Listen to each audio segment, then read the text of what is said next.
Bismillahirrahmanirrahim. Assalamualaikum warahmatullahi wabarakatuh.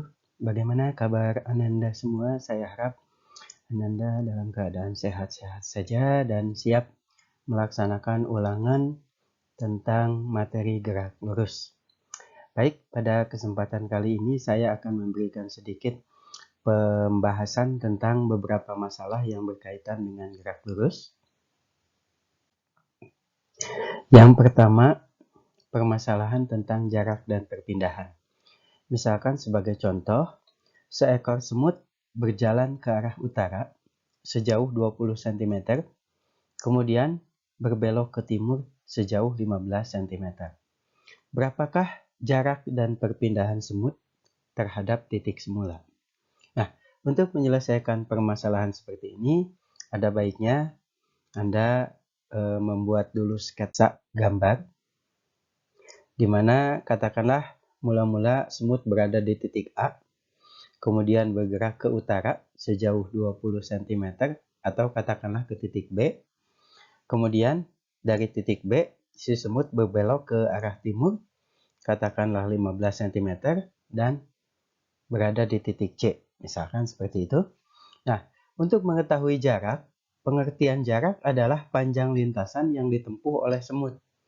Artinya, panjang dari A ke B ditambah panjang dari B ke C, sehingga hasilnya adalah 35 cm.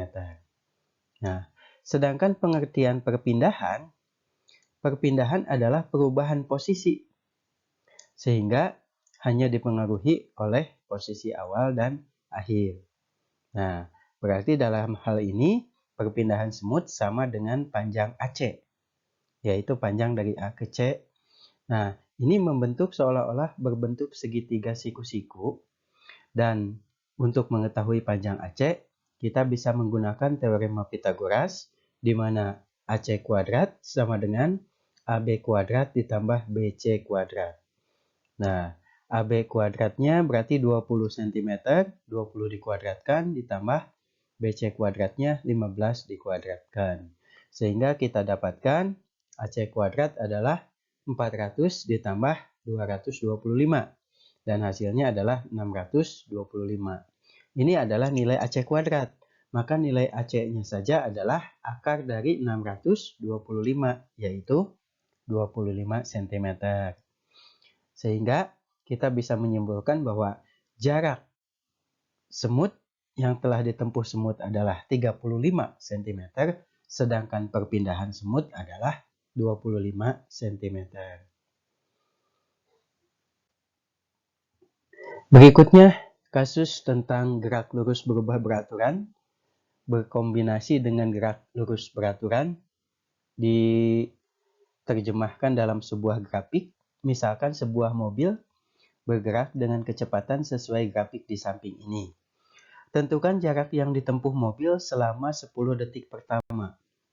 Nah, seperti biasa, Anda perlu mensketsa ulang dari grafiknya, di mana grafik kecepatan terhadap waktu ini terlihat pada gambar yang garisnya berwarna biru. Di situ kita harus membagi 3 bagian. Yang pertama adalah dari detik ke 0 sampai detik ke 4. Nah, dari detik ke 0 sampai detik ke 4, si mobil mengalami GLBB karena kecepatannya berubah. Dan karena si mobil mengalami GLBB, maka yang pertama sekali Anda perlu tahu adalah nilai percepatannya. Percepatannya kita bisa mengetahui dari pada saat kecepatan awalnya, pada saat detik ke 0, maka kecepatan awalnya 0, dan pada saat detik keempat, ternyata kecepatannya 40. Sehingga dari sini, dari rumus ini kita bisa mengetahui bahwa besarnya percepatan adalah 40 dikurangi 0 dibagi selang waktunya, yaitu 4 dikurangi 0. Sehingga kita dapatkan nilai 40 dibagi 4 hasilnya 10 meter per sekon kuadrat. Nah, ini nilai A-nya. Dan untuk mengetahui jaraknya, kita anggap saja dari detik ke 0 sampai detik ke 4, itu kita sebut saja sebagai S1. Di mana S1 sama dengan V0T ditambah setengah AT kuadrat. Dengan V0-nya adalah 0, T-nya adalah 4, dan A-nya adalah 4. Sehingga kita dapatkan 0 dikali 4 ditambah setengah dikali 10 dikali 4 dikuadratkan. Sehingga diperoleh hasilnya adalah 80 meter. Bisa dipahami ya? Nah, langkah berikutnya adalah kita tinjau pergerakan mobil dari detik ke-4 sampai detik ke-8. Nah, pada kondisi ini, mobil mengalami GLB. Dilihat dari kecepatannya yang cenderung selalu tetap, yaitu sebesar 40 meter per sekon. Dan karena bersifat GLB, maka kita bisa langsung mengetahui jaraknya kita sebut saja sebagai S2 yang sama dengan V dikali T. Nah, V-nya adalah 40 meter per sekon dan T-nya adalah 4 detik, yaitu selang dari 4 detik ke-4 sampai detik ke-8. Nah, 40 dikali 4 hasilnya adalah 160 meter. Nah, itu barangkali di detik ke-4 sampai detik ke-8. Kemudian bagian ketiganya kita bagi atau tinjau dari detik ke-8 sampai detik ke-10. Nah, di sini mengalami perubahan kecepatan. Pada detik ke-8, kecepatannya adalah 40 meter per sekon, sedangkan pada detik ke-10 berimpit dengan sumbu T, sehingga bisa kita katakan bahwa mobil mengalami berhenti pada detik ke-10. Artinya kecepatan akhirnya adalah 0. Dan karena si benda mengalami GLBB, maka seperti biasa, yang perlu Anda cari adalah nilai percepatannya. Nah, nilai percepatannya A sama dengan VT dikurangi V0 dibagi selang waktu, di mana VT-nya adalah 0 dan V0-nya adalah 40 dan selang waktunya adalah 10 dikurangi 8. Sehingga kita dapatkan min 40 dibagi 2, yaitu min 20 meter per sekon kuadrat. Tanda negatif di dalam angka 20 meter per sekon kuadrat artinya menunjukkan bahwa si mobil diperlambat atau direm. Nah, setelah kita mengetahui nilai A-nya adalah negatif 20 meter per sekon kuadrat, dan kita lanjutkan ke pencarian jarak. Seperti biasa, kita sambut saja dari detik ke-8 sampai detik ke-10. Jaraknya adalah S3. S3 dengan rumus yang sama seperti S1 sama dengan V0 kali T ditambah setengah AT kuadrat. Dan kita masukkan angka-angkanya sehingga kita dapatkan hasilnya adalah 40 meter. Nah, untuk mengetahui jarak dari detik ke-0 sampai detik ke-10, Anda tinggal jumlahkan saja nilai S1 ditambah S2 ditambah S3. Sehingga bisa kita hitung 80 ditambah 160 ditambah 40 dan hasilnya adalah 280 meter. Barangkali seperti itu cara menyelesaikan permasalahan tentang grafik GLB dan GLBB ini. Selanjutnya masih tentang permasalahan GLBB, di mana kasusnya sebagai contoh misalkan Andi mengendarai mobil dengan laju sebesar V meter per sekon. Tiba-tiba direm mendadak dengan perlambatan tetap 3 meter per sekon kuadrat setelah melihat seorang kakek yang menyeberang jalan pada jarak 100 meter di depannya. Nah, agar mobil tepat berhenti di depan si kakek tanpa menabraknya, berapakah nilai V? Nah, ini kita uraikan dulu besaran-besaran apa saja yang diketahui. Yang pertama adalah nilai perlambatan atau nilai pengereman. Si mobil direm dengan perlambatan 3 meter per sekon kuadrat. Kemudian dari soal juga kita ketahui bahwa jarak Andi atau jarak mobil yang dikendarai Andi terhadap si kakek adalah 100 meter. Selanjutnya, agar mobil berhenti tepat di depan si kakek tanpa menabrak, bisa kita sebut saja bahwa kecepatan akhirnya kita asumsikan sama dengan 0. Dan yang ditanyakan adalah berapa kelajuan awal V0 atau V-nya berapa. Nah, kita menggunakan persamaan VT kuadrat sama dengan V0 kuadrat ditambah 2AS untuk mencari nilai V0 atau kecepatan awal. Di mana VT kuadratnya kita tahu tadi bahwa kalau mobilnya bisa berhenti tepat di depan si kakek tanpa menabrak, artinya VT-nya sama dengan 0. Sehingga kita bisa masukkan 0 kuadrat sama dengan V0 kuadrat ditambah 2 dikali min 3 dikali 100. Nah, kenapa nilai A-nya negatif 3? Karena diperlambat atau direm. Nah, dari persamaan ini kita bisa turunkan kembali 0 kuadrat sama dengan V0 kuadrat dikurangi 600. Dan kalau kita pindah ruaskan negatif 600 ini ke ruas kiri, maka dia akan bernilai positif sehingga kita sebut saja V0 kuadrat sama dengan 600. Dan V0-nya saja adalah akar dari 600.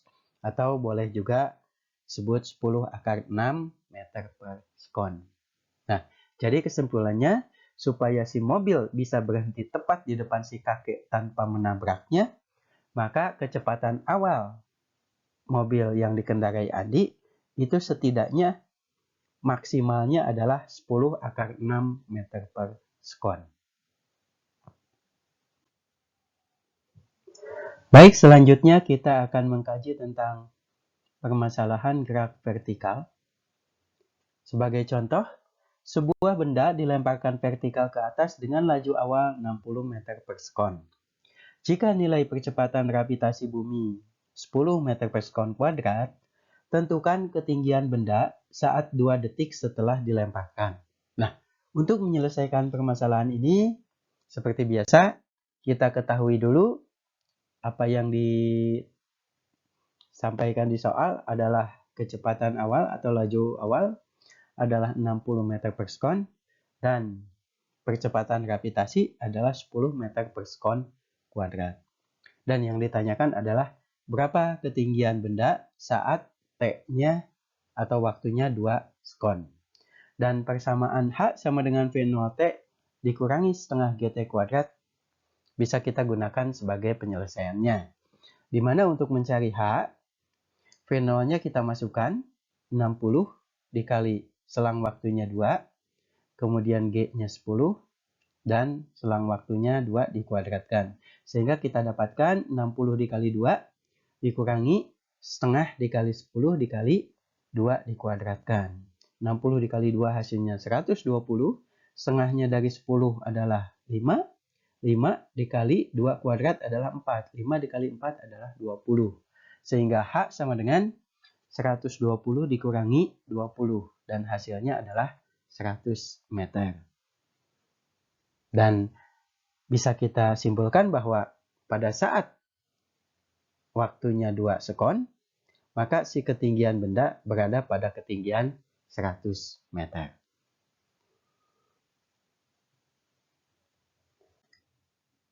Selanjutnya permasalahan yang terakhir, ini berhubungan dengan bagaimana caranya kita menghitung nilai percepatan gravitasi di suatu tempat.